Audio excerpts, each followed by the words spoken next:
জুবিন গাৰ্গৰ যি দেহাৱসান সেই ফলশ্ৰুতিত আমি যি ওপৰতলাবাসী ৰাইজ আচলতে গোটেই ৰাইজ আমাৰ শোকাকুল এটা পৰিৱেশৰ সৃষ্টি হৈছিলে আৰু আমি আটাই ৰাইজবাসী লগ হৈ পেলাই আজি ইয়াতে আমি এক শ্ৰদ্ধাঞ্জলি অনুষ্ঠান আৰু লগে লগে ৰাজহুৱাভাৱে এক শ্ৰদ্ধাঞ্জলি অনুষ্ঠানৰ ইয়াতে আয়োজন কৰিছোঁ আৰু শিল্পীগৰাকী মৃত আত্মাই যাতে স্বৰ্গত স্থান পায়, মৃত শিল্পীগৰাকী যাতে সদায় আমাৰ ৰাইজৰ মাজত অসমবাসীৰ মাজত এনেকৈ থাকে, সেই উদ্দেশ্যে আমি তেওঁৰ যি আদৰ্শ কৰগত কৰি আমি যেন ৰাইজে আগবাঢ়ি যাব পাৰোঁ, সেই উদ্দেশ্যে আমি ৰাইজে যেন তেওঁক মনত ৰাখিব পাৰোঁ। আমি এক শ্ৰদ্ধাঞ্জলি অনুষ্ঠানৰ ইয়াতে আয়োজন কৰিছোঁ। ইয়াতে ভাগৱত পাঠ আৰু তাৰ লগে লগে আমাৰ আইসকলৰ দ্বাৰা নাম পৰিৱেশন এই অনুষ্ঠান আমি ৰাখিছোঁ।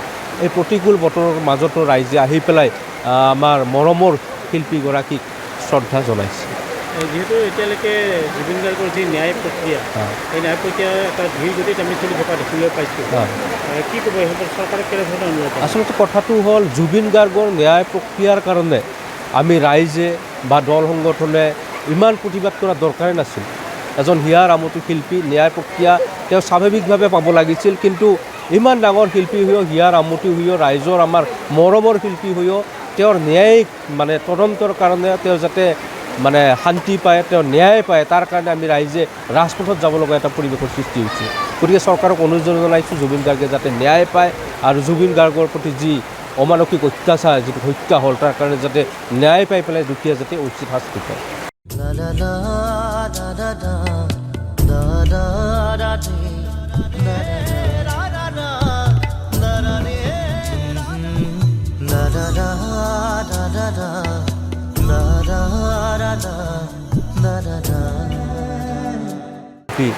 জুবিন গাৰ্গৰ যি দেহাৱসান সেই ফলশ্ৰুতিত আমি যি ওপৰতলাবাসী ৰাইজ আচলতে গোটেই ৰাইজ আমাৰ শোকাকুল এটা পৰিৱেশৰ সৃষ্টি হৈছিলে আৰু আমি আটাই ৰাইজবাসী লগ হৈ পেলাই আজি ইয়াতে আমি এক শ্ৰদ্ধাঞ্জলি অনুষ্ঠান আৰু লগে লগে ৰাজহুৱাভাৱে এক শ্ৰদ্ধাঞ্জলি অনুষ্ঠানৰ ইয়াতে আয়োজন কৰিছোঁ আৰু শিল্পীগৰাকী মৃত আত্মাই যাতে স্বৰ্গত স্থান পায়, মৃত শিল্পীগৰাকী যাতে সদায় আমাৰ ৰাইজৰ মাজত অসমবাসীৰ মাজত এনেকৈ থাকে, সেই উদ্দেশ্যে আমি তেওঁৰ যি আদৰ্শ কৰগত কৰি আমি যেন ৰাইজে আগবাঢ়ি যাব পাৰোঁ, সেই উদ্দেশ্যে আমি ৰাইজে যেন তেওঁক মনত ৰাখিব পাৰোঁ। আমি এক শ্ৰদ্ধাঞ্জলি অনুষ্ঠানৰ ইয়াতে আয়োজন কৰিছোঁ। ইয়াতে ভাগৱত পাঠ আৰু তাৰ লগে লগে আমাৰ আইসকলৰ দ্বাৰা নাম পৰিৱেশন এই অনুষ্ঠান আমি ৰাখিছোঁ।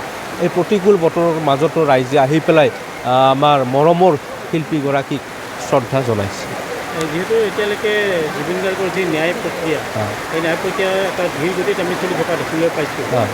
কি ক'ব ইহঁতৰ চৰকাৰক কেনেধৰণৰ অনুৰোধ? আচলতে কথাটো হ'ল জুবিন গাৰ্গৰ ন্যায় প্ৰক্ৰিয়াৰ কাৰণে আমি ৰাইজে বা দল সংগঠনে ইমান প্ৰতিবাদ কৰা দৰকাৰেই নাছিল।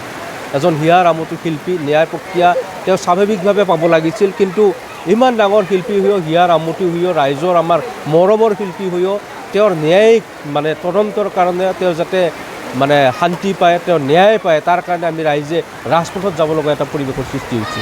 গতিকে চৰকাৰক অনুৰোধ জনাইছোঁ জুবিন গাৰ্গে যাতে ন্যায় পায় আৰু জুবিন গাৰ্গৰ প্ৰতি যি অমানসিক অত্যাচাৰ, যিটো হত্যা হ'ল, তাৰ কাৰণে যাতে ন্যায় পাই পেলাই দুখীয়া যাতে উচিত শাস্তি পায়।